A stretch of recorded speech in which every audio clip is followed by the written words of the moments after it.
Hello Newcastle Fans TV.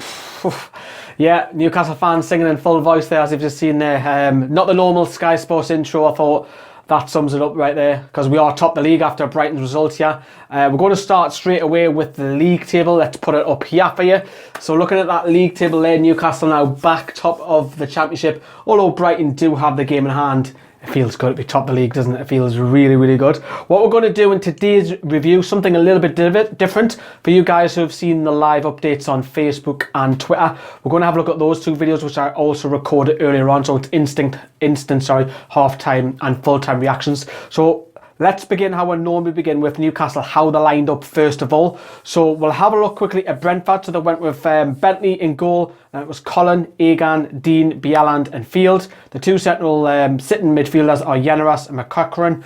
And then Woods and Sayers in support of Vibe, who actually had a great game. Actually, Newcastle, on the other hand, I got 10 out of 11 right. The only one I didn't was Anita. So you went with Darlow in goal and Yedlin at right back, Lascelles, Clark, Dummett at left back, Ritchie on the right, Hayden, Colback in the sitting, Gouffre on the left, Perez is the number 10, and Dwight Gale up top as well. Right, so that was the lineup that Rafa went with. Let's get on to the game. And here is a half-time report, which I done earlier on today. Brentford 0, Newcastle 1, thanks to a marvellous goal from Dwight Gale. The first 10 minutes started off really, really well. Newcastle dominating. You're just thinking, you need that goal. You need to score when you're on top of Lascelles. Dwight Gale had a couple of chances. And then the goal come on the 20-minute mark, where Gale was played out on the left-hand side. He cut in, and then he fired home. It was a magnificent, great goal from Dwight Gale. Had another chance shortly after that, where he tried to scoop it over the goalkeeper. Perhaps should have done better. He went down injured. Doesn't look too bad, haven't seen it. He got back up, hobbled off, and Darryl Murphy come on. It's probably just a precaution, but we'll know after the game, no doubt. Brentford are still in this game. They're still in this game. They've had a couple of chances where Darlow has been forced to make a couple of saves. So I think Newcastle need that second goal going into the second half. Changes wise, we know that Murphy's up top. That might change a different kind of style. Maybe get some crosses into the box. You might find, I don't know, Gouffre could play in the second role later on in the game. But Ayoze Perez has looked lively in this first half as well. So maybe Rafa will just keep that the way it is. So pretty much comfortable at half time, wasn't it? However, the second half was very, very eventful. Here's my take at full time on the second half. So Newcastle will come away from Griffin Park with a hard-fought 2-1 victory. It was a very entertaining second half, definitely full of incidents. So we'll go, obviously at half time, I said we need that second goal to kill the game off.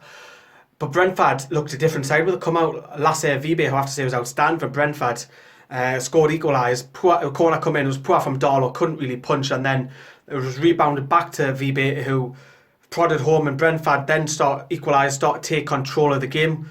We're seeing Hayden go off injured, and Nita come on for him. You're worrying about Newcastle because then Nita went down, stretched that off, and it was kind of like a blessing in disguise for Newcastle for those 3 injuries. I know the squad is stretched now with injuries, and we'll hear from Rafa on the press conference as well. But that changed. Grant Haney come on for Anita, and we went to a 3-5-2 formation. And Newcastle started to get a bit of a foot in the game. Dummett was playing as a left wing back, which meant Gouffre was coming into centre midfield. Colback played Perez on the left hand side. A great outside the boot ball by Perez. And there's Murphy to head home. Newcastle 2-1 up with about 11-12 minutes to go.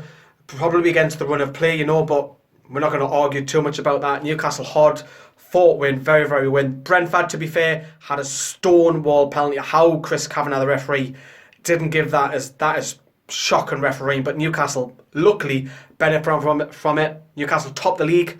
So at the end of the day, as I've seen there, it was pretty frustrating. Newcastle rode the luck as well. I did also forget that Vibe also dinked it over Carl Darlow as well, which hit the post and rolled across the line. Darlow, I would say Carl Darlow is at fault for the goal because he's flapping there, quite similar to what we've seen in Matt Eld. But in theory, Carl Darlow had a superb game as well. Numerous of saves. If you haven't seen the highlights, check the channel. The highlights are going to be up here, so it's highlighting there. Go check them out at the end of the video. I'll click on it now and come back. But we got the win. It wasn't nice. It was gritty. It was horrible. We're going to have a look at talk about the injuries now. So we've obviously got Dwight Gale who scored earlier on the game. It was a great goal. He's went down injured. And also later on the game we had Isaac Hayden who went down, and then his replacement Verdenita also went down as well. So we know that Dwight Gale, what it looks like, it's going to be a hamstring injury. Rafa's already said that. Isaac Hayden is a muscle injury of some sort, and Anita was whacked on the ankle as well. So we'll probably know more on Sunday/Monday, so I'll get you up to date with that as well. Or check social media. As you know, social media on Facebook and Twitter gets hammered, so there's loads of news updates. But this is what Rafa said on those injuries. Here he is on audio speaking to the BBC Radio. Rafa, what's the nature of the injuries to Dwight Gale, Isaac Hayden and Vernon Anita, who left on a stretcher? Yeah, Dwight and Hayden, they have problems, muscle problems, and Anita was a bad tackle on his ankle. It was a tough game, wasn't it? And your players had to stand up to some physical treatment. You must admire the way they did that and still managed to get a win in difficult circumstances. Yeah, obviously, we knew that every game could be difficult. The teams, it seems that they ran a little bit more against us. But we knew that could be like this, and to lose 3 players during the game and still see the reaction of the players, as a manager you have to really please them. I'm sure that the fans, they will be really proud of their players today. And how much pleasure do you take from the fact that not only have you won away from home for the 10th time this season, but Brighton's unbeaten run came to an end and you've managed to go back on top of the table? We were just focused in our game. That is the main thing. So we have to approach every game trying to get 3 points, and that's it. And don't look too much to the other teams. If the results are good for us, much better. But we have to keep going and keep winning our games. So yeah, we're coming towards the end of the video. I just want to give a couple of mentions for players wise as well. I think looking at Newcastle, the character, very, very strong. As mentioned already, mentioned Carl Dolo. I think the defence was fairly okay, a little bit troubled at times, but I think Lascelles didn't really do himself justice today. I think he's a player who's kind of gone under the scapegoat a little bit because he's been underperformed the last few weeks. But we won the game, you know, going forward. Jose Perez for me is man of the match. I think we'll talk negatively first because I think Matt Ritchie was pretty much a ghost.